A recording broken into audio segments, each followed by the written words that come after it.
Assalomu alaykum azizlar. Huquq bilan 30 kun challenge'imizning 2-kuni. Bugun blogerlar kim, ular qanaqa majburiyatlarga ega, shu bo'yicha ma'lumot beramiz. Qonunchilikka ko'ra blogerlar o'zining sahifasida ma'lumot joylayotgan vaqtda uning to'g'ri ekanligini tekshirishi shart. Shuningdek, qo'yilayotgan ma'lumotda shaxsning sha'ni qadr-qimmati, uning oilaviy siri yoki shaxsga doir ma'lumotlarni o'sha shaxsning roziligisiz joylashtirish taqiqlanadi. Shuningdek, bloger qo'ygan ma'lumotda noto'g'ri ma'lumot ekanligi tasdiqlanadigan bo'lsa, uni zudlik bilan o'chirish choralarini ko'rishi shart.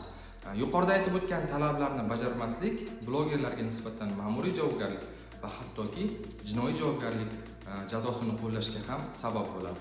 Unutmang, blogerlik bu boshqa shaxslarning shaxsiy hududiga kirish yoki shaxsiy hayotiga aralashish degani emas.